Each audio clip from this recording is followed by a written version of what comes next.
Miss, itu saya mau curhat minta solusi kayak gitu loh, Miss. Oke, curhat minta solusi tentang apa? Tentang gini, Miss. Kan istri saya kan jadi TKW, Miss. Oke, terus? Nah, kan berapa bulan ya? Ya udah dapat sekitar kontrak lebih lah, mau 3 tahun. Terus? Nah, kan di akhir-akhir ini istri saya tuh ada keanehan kayak gitu kan. Ya penyelewengan lah. Nah, ini saya bujuk, saya suruh pulang, kayaknya mau, ya kan? Nah, itu biar istri saya tuh nantinya tidak berangkat lagi tuh kayak gimana nih solusinya ya? Maksudnya gimana? Kenapa kamu tidak ingin Maksudnya istrimu berangkat lagi?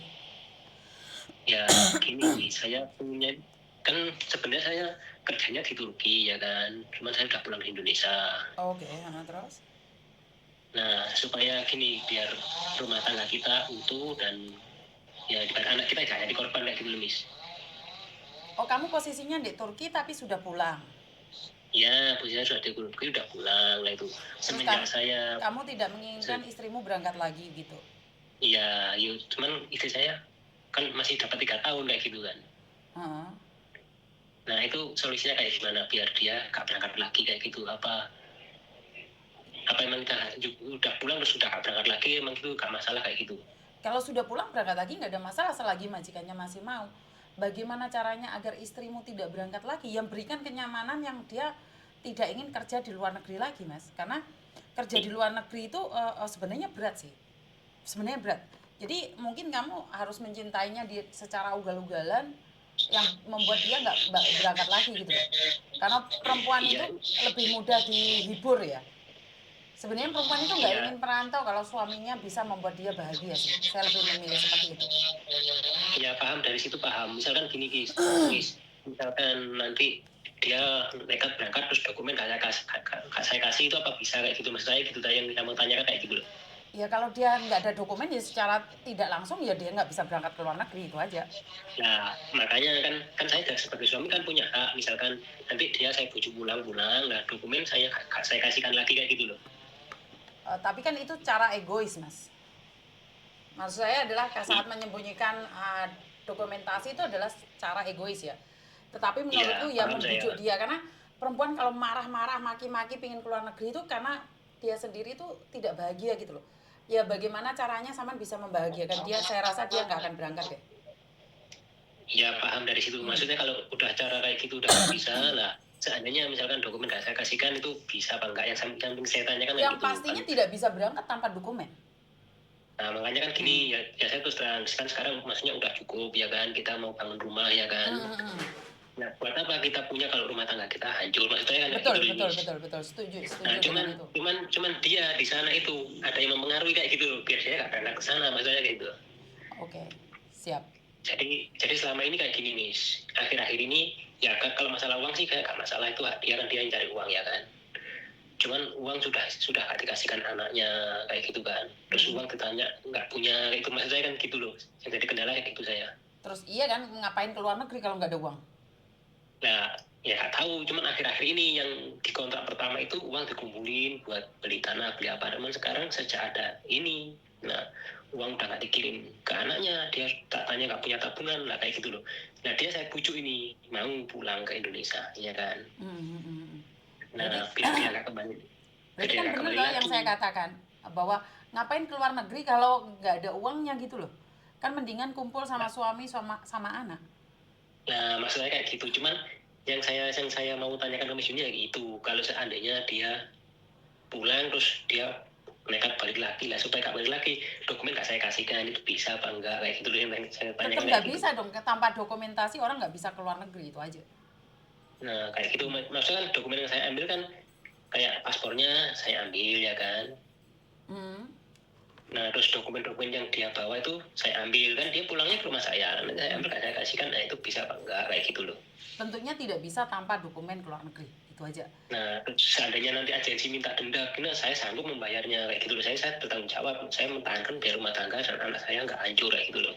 Oke, yang penting ya itu tadi cara yang paling ampuh, rayu dia dulu sebelum melakukan itu, karena banyak perempuan sebenarnya lebih terpesona pada keluarga ya. Jangan sampai dia terpesona sama orang luar, itu aja. Nah, saya paham kalau saya itu. Cuman kalau cara itu nggak bisa, nah saya ingin saya tanyakan ya, dokumen saya ambil, biar dia nggak berangkat lagi. Iya, Bisa, Miss ya? bisa, bisa. Nah, makasih Miss ya saran Yo, solusinya siap. sarannya. Terima kasih. Yo, Ya, bye-bye. sini. Teman-teman, seorang suami mencoba mempertahankan rumah tangganya karena berharap istri ada di sampingnya dan mencintainya apa adanya, dan itu terpulang pada kalian. Karena apa sih yang kita cari saat di luar negeri? Yaitu ingin membahagiakan keluarga. Tetapi kalau sudah cukup dan kebahagiaan itu masih kurang, ya mungkin syukurnya harus ditambahi. Saya tidak tahu kebahagiaan seseorang itu diukur dari berapa kayanya seseorang, atau memang kita harus berbahagia dengan apa yang kita punya. Jadi kembali lagi pada kalian, saya tidak berani memprediksi kebahagiaan seseorang. Kadang-kadang Miss Yuni cuma punya satu kata, "Kowe durung sugih, Nduk. Makanya kamu semangat kerja." Tetapi batasan-batasan sugih itu seperti apa? Hanya kalian yang tahu.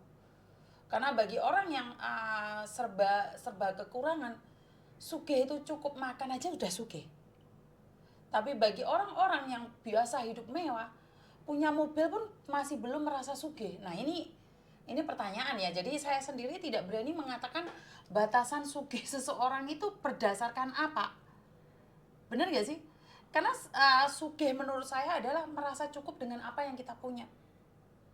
Kalau kita di kampung itu belum sugih karena rumah kita mau roboh, terus kita punya rumah cukup, ya udah sugih walaupun nggak punya sepeda motor. Tetapi bagi orang yang rumahnya sudah bagus, sudah punya sepeda motor, ukuran sugih adalah mobil. Nah, kalau sudah punya mobil itu dia baru merasa sugih. Jadi ukuran sugih seseorang itu beda-beda ya. Saya bisa bilang seperti itu. Jadi standar orang sugih, standar orang kaya itu saya nggak bisa ngepal, saya nggak bisa mengatakan seperti apa dan bagaimana. Jadi bukan orang yang di kampung sugih adalah cukup makan, cukup buat besok, itu sudah sugih. Ada orang yang sudah punya rumah, punya mobil, tapi nggak sugih, mereka nggak merasa sugih. Ya, ya kompleks jadinya ya. Jadi ukuran sugih itu, ukuran cukup itu tergantung dari kalian semua menilai ya. Karena bagi saya pribadi, saya sudah cukup sugih walaupun saya tidak memiliki rumah yang mewah, saya tidak memiliki mobil yang mewah, tapi saya merasa cukup. Saya sudah sugih karena apa? Saya bahagia dengan apa yang saya punya. Walaupun kan punya mobil, punya segalanya, tapi kalau kamu tidak merasa cukup, kamu tidak akan pernah merasa sugih. Karena kaya itu dari hati. Jadi bukan kata-kata, kaya itu dari rasa syukur. Sampai di sini paham ya teman-teman ya? Mungkin itu aja dari saya, kurang lebihnya saya minta maaf, dan wassalamualaikum warahmatullahi wabarakatuh. Berkat Tuhan mengalir atas hidup kita semua. Semoga semua makhluk hidup bahagia, baik yang nampak maupun yang tidak nampak. Terima kasih dan bye-bye.